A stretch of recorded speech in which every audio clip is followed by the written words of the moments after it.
Garrett Smalley.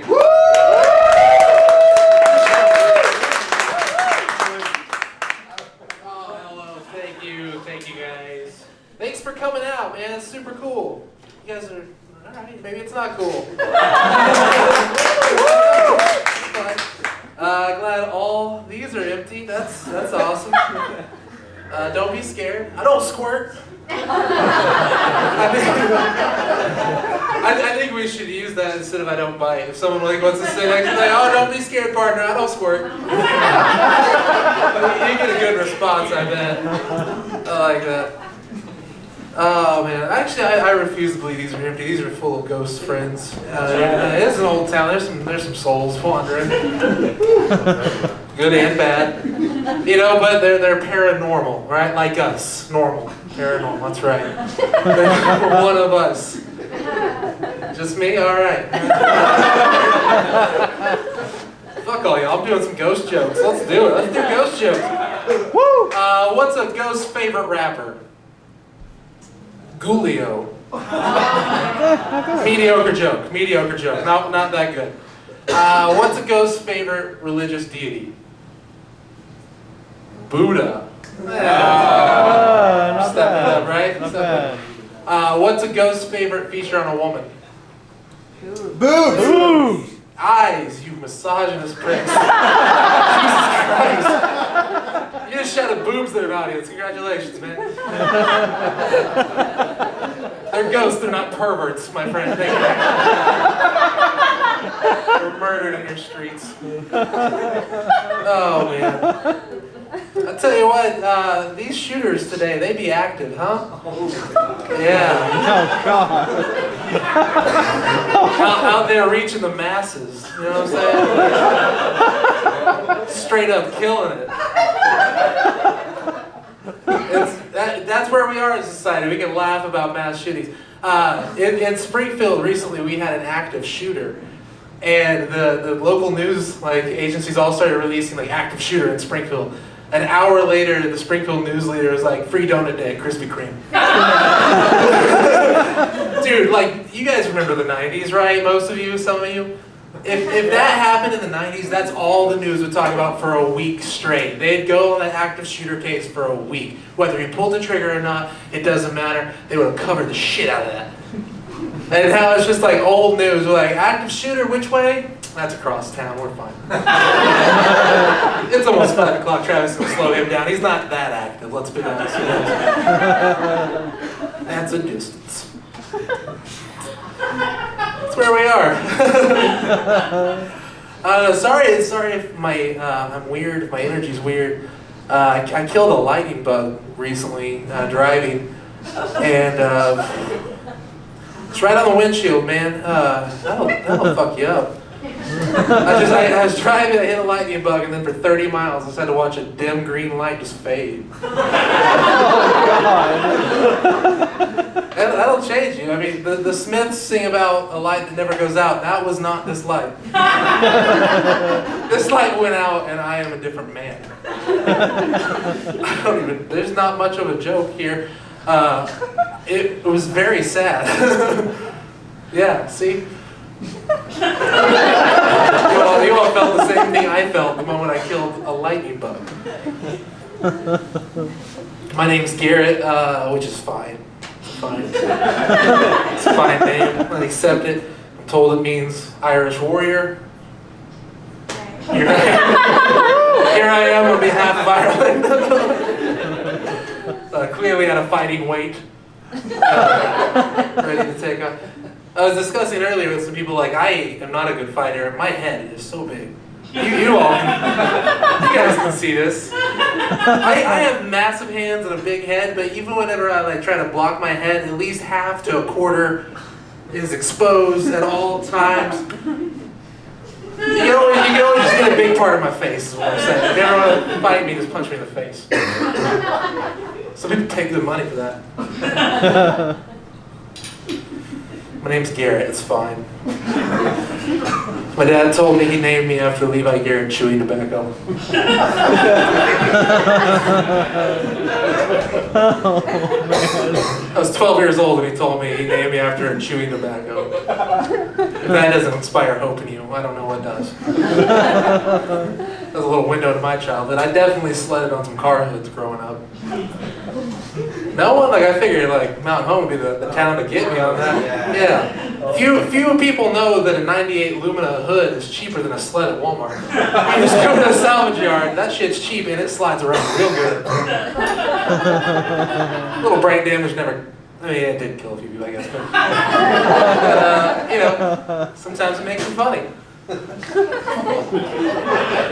I sledded on hoods, that's what I did. Because my dad named me after chewing tobacco. And that's what you do when you're named after chewing tobacco, okay? So my name's Garrett, and I accept that. It's a fine name.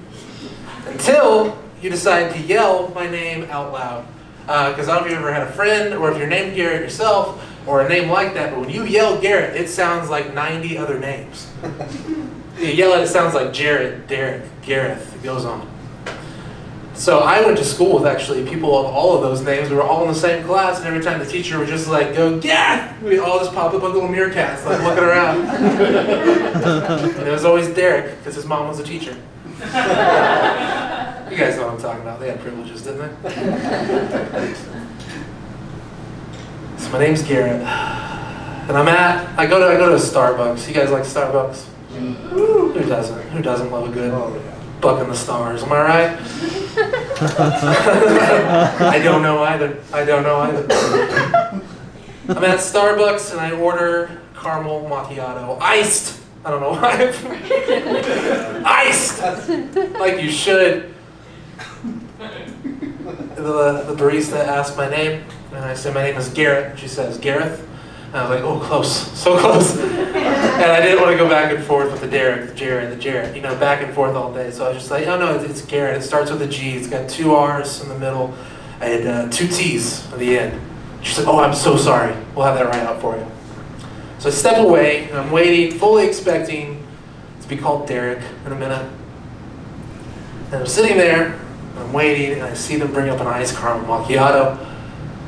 Iced. If no one else likes it, at least we got this thing now. We got this ice thing here. They bring up an iced caramel macchiato, and they sit on the counter. I'm thinking, this is it. Derek is about to get his drink. And they say, I got an iced caramel macchiato for Gert.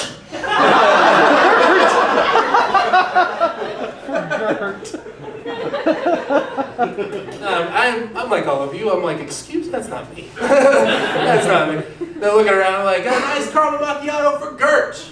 Gert in the building. And I'm looking around like, where's that Gertrude at? That sweet old Gertrude. Where is she hiding at in here? And I started to realize, I'm like, God damn it, I think I might be Gert. So I approach the counter and I'm like, hey sir, I think I'm Gert. And very condescendingly, he looks me up and down. He's like, oh yeah, you're Gert.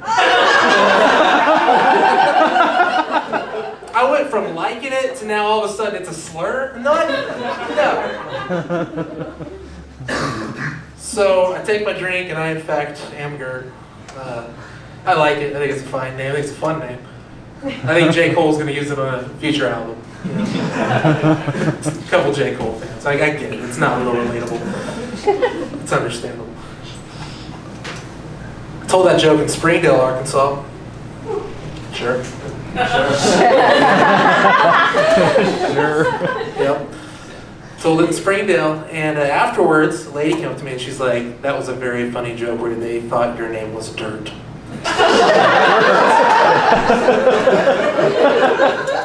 And I was like, excuse me?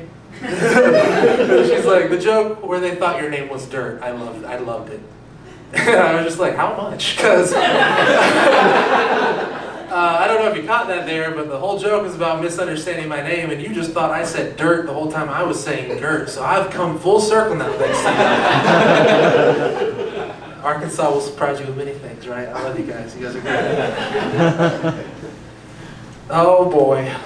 I've been mistaken for Post Malone 3 times. And I'm not okay with that. It's an odd place to be at. I say I've been mistaken for him for 3 times, but twice they thought I looked like Post Malone, and once a man said, "Dude, are you Post Malone?" very, very stern. And I was like, I don't even have face tattoos, man. Like, and I'm clearly not on benzos right now. I'm like a pre-Malone. If anything. And he's like, "Oh, I'm sorry, man. I just thought it was because of the car." And that confused me even more. What? Anyone in the house drive a 2010 Volkswagen Passat hatchback? This guy does. Because you know the popular hip-hop songs, we're talking about the Maseratis, the Bentleys, the Volkswagen hatchbacks. This man clearly has mistaken me because of my class ID that he has seen here, that I'm at the height of luxury in my Volkswagen Passat. Clearly I must be a superstar rapper. In fact, I must be Post Malone. So yeah.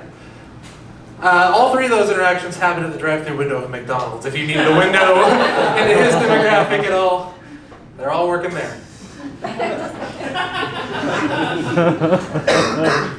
Sure. We'll pause for a drink. Sure. How we doing out there, guys? How we doing? Nothing like free applause. That's what I'm talking about. Yeah. Nothing like it. I wore my tightest pants for all of you tonight. Yeah, thank you. Nothing like showing your underwear line in public, right? Just letting everyone see that you're wearing boxers. I've worn any guys in the crowd wear skinny jeans besides me? Got a few. All right. It's fair. I guess I don't need to ask which guys don't wear them, since they've already responded. Apparently, if you wear shorts in public, they make you pushy with your answers. Oh! Sorry, that wasn't even that good of a burn. Like, I gave like a football touchdown, like ending there to a mediocre burn. But here we are anyway. Sure. I've worn tight pants for far too long. Far too long. And by too long, I mean before they were made for men. There was a time before all your celebrity heroes wore tight pants. You guys remember this maybe. Early 2000s, the emo scene comes along. Skateboards start to take over the youth. We're all feeling real punk rocky in our sneakers. And you want tight pants because why? Because Jamie Thomas on Tony Hawk's Pro Skater had a pair of tight pants on. And you're like, God damn it, he looks good. Alright. And you see all your favorite emo singers crying on stage with their tight pants on. And you're like, man, I want tight pants. So you're 14 years old and you decide to march into Forever 21. Where they sell the tight ones. We gotta go back here. And you march into Forever 21 with the confidence of a young man who's about to buy women's clothing and put it on his own body for his own satisfaction. You walk back to the skinny jean rack, and you look down, and that was when I, in that moment, realized that I was a plus-size woman. Yeah. Girth's a big girl. Name's gonna be Girth before long. I was a plus-size woman. I was 14 years old, and society had taught me what beauty was at that point. And I didn't fit my own standards of beauty, and it shook me. Shook me as a 14-year-old. It changed me, you know? Like, I walked out of Forever 21 that day holding a receipt for skinny jeans and a heart with a new respect for ladies' bodies. Yeah. I'll be damned if you can show me a pair of cargo shorts that can open your mind like that, sir. That's all I have to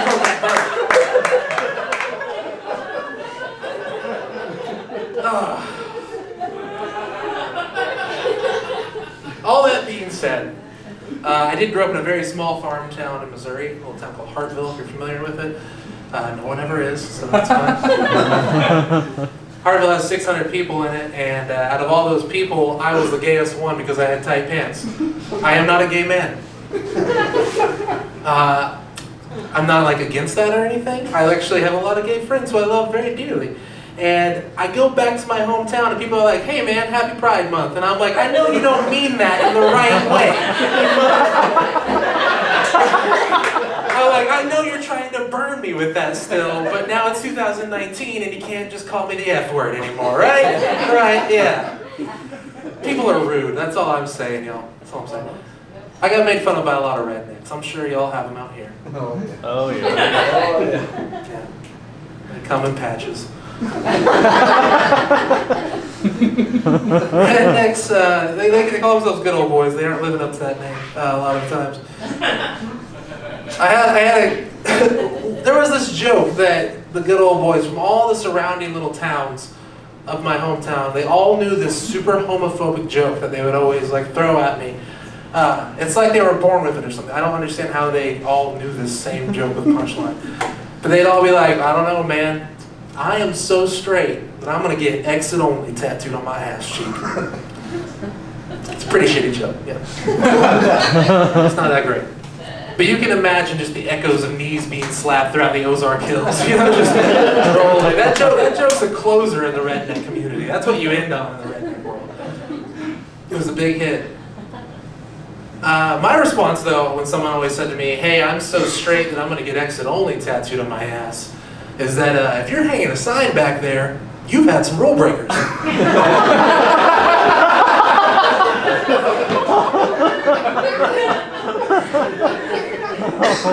You've had a couple rule breakers, because the first time someone breaks a rule, you don't hang a sign. You think, I need to hang a sign. It's the second time someone breaks the rule, you're like, God damn it, I'm hanging the sign.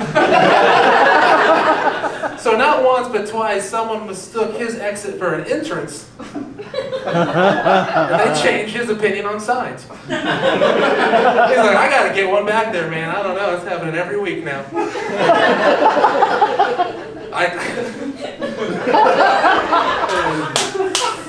You can take that joke many dark places.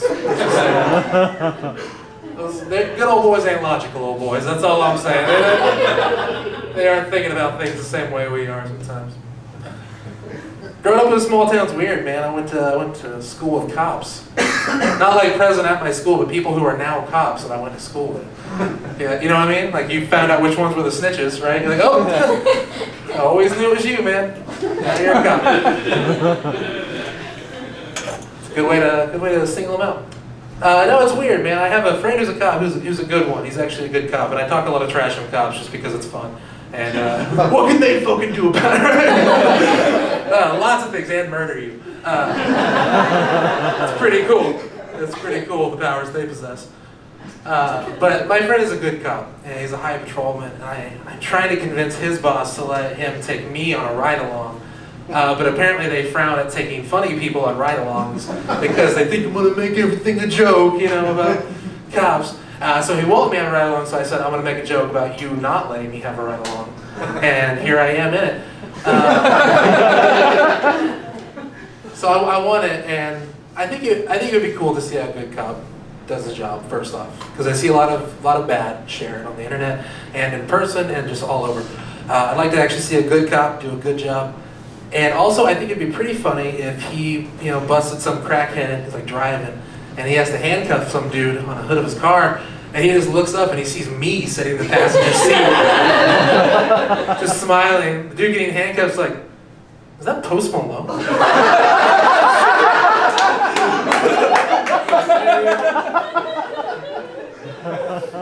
Oh man. I'm gonna tell you guys one more story. I'm gonna get out of here. I grew up very religious. Anyone else grow up Southern Baptist? Hey! Yeah, popular in these parts, I know. Yeah, man. I grew up Southern Baptist, and man, it was a weird time. And I don't know how to start this story other than the year was 2004, and legendary film director and co-star of Lethal Weapon, Mel Gibson. You cheer for him, but you forgot he was a racist. He yelled slurs at people. Careful what you cheer for on tape.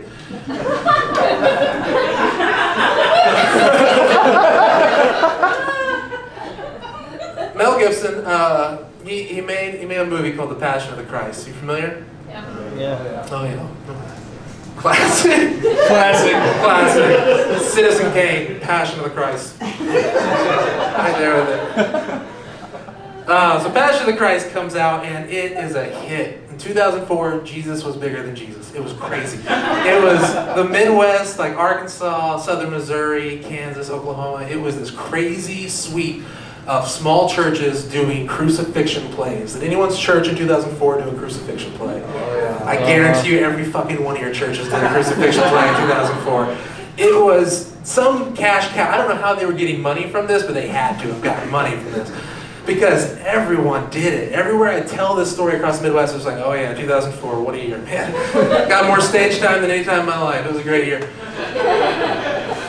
So my church, Little Creek Baptist Church in Hartville, Missouri, puts on a play called The Trial of the Crucifixion of Jesus Christ. Now, throwing 12-year-olds in trial format is a very odd thing. I don't know if you've ever watched kids do a trial. It's hard to take seriously and it's very slow. Also, it wasn't much of a trial because we only heard the side that was arguing for Jesus, not the side arguing against Jesus, which I thought would have been pretty fair. Each side gets an hour, and we'll see how the crowd feels at the end. Should we crucify him? Should we not crucify him? I thought that would have been a fair trial. But we get this play, and some kids get speaking roles, some kids get prop roles. I was chosen with a prop role. One kid that got a prop role was asked to bring in a cross. Another kid was asked to bring a hammer and nails. And I got asked to bring a whip. Yeah, because Jesus was beaten with a whip. Which you guys may know. I don't know why I said that so curious. He was whipped. So he died, but there's the book and movies, there's like, it's not a spoiler anymore, man.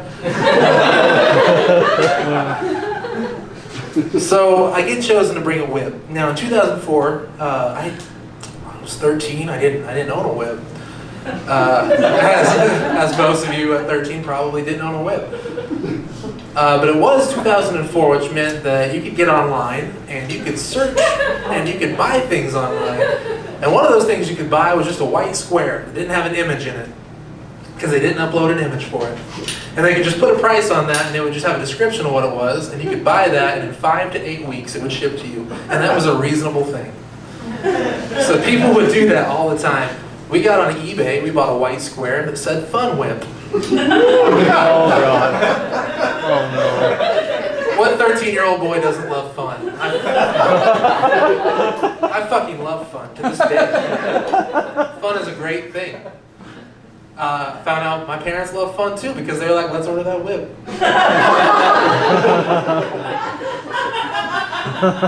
So, for 5 to 8 weeks I'm rehearsing at church, preparing for this play. My youth pastor recommends that I use a tie to emulate the whip with in the meantime. He's a fucking amateur, right? The guy has no idea the level of theater I'm getting ready to bring to him. Like, this production, you might want to charge a fee at the door, that's all I'm saying. This thing is going up. So I'm rehearsing with the whip, or the tie, and I'm looking like a moron, and finally, the day before the play, like divine intervention, the whip arrives in the mail. And I unboxed it with my parents. And I remember being disappointed. Because a whip that the Romans would have used to beat Jesus with would have been like a brown, like leather whip, kind of like glass and rocks sewn in throughout it. Optimal for savior ass kicking. You guys know what I'm talking about? It's okay, you don't have to laugh at that one. Some of your souls are on the line, I understand. This whip was not like that whip. It was very much unlike that whip, and that disappointed me. This whip was black, glossy leather. Some of you know. Some of you have these at home. Yep, that's my whip. Black, glossy leather, soft, very sleek, very sexy. And at 13, I had no clue that I was unboxing a sex toy with mom and dad. Not a clue. Not a clue. And that's when I realized how sweet and loving and wholesome my parents are, because they said, "What a neat whip." Oh my God. That is going to look perfect tomorrow in the play. I can't wait to see that whip. So the next day is a church play. Mom and Dad get me in my Sunday's best. And I walk in the door of Little Creek Baptist Church holding a sex toy. And I walk in, and I take the stage, and all eyes are on me. The whole time I walk, every eye is watching me. I can feel the electricity. I go, man, all right, they're ready for this play. Passion of Christ got them amped up. Here we go, all right. So I walk up on the stage and I step off to the side. I didn't have a speaking role for 20 minutes in this play. The entirety of it, no one watched who was performing, they watched me. Swinging a sex whip, stage left. Will people talk about Jesus? Finally, it's time for the props. The kid who was chosen to bring a cross in, his dad builds an 8-foot wooden cross, like to scale of what the Romans would have had. It's beautiful. That's hard to follow, you guys. That was first. That was the first prop. I got a little nervous about the whip at that point. I'm like, I don't know if the whip's that good. Okay, we're gonna see. We're gonna see. Second prop guy goes up. He brings hardware store brand hammer and nails. He bombs, you guys. The crowd does not like him. They do not care about his hammer store nail props. I can feel the energy. They're waiting for that whip. Finally, it's my turn. I take the stage, feel the energy in the room. Everyone wants that goddamn whip. So with confidence, I look over a sea of parents who are there to watch their children. And I say, this is the whip that was used to beat Jesus Christ. Oh, Lord.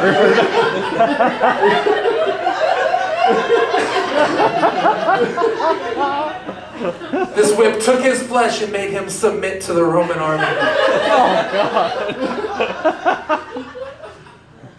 And then I walked off stage, and I got a standing ovation. And I've never seen a church praise a sex whip quite like that. It was a beautiful moment. That's going to be me for tonight, guys. Thank you so much for being here.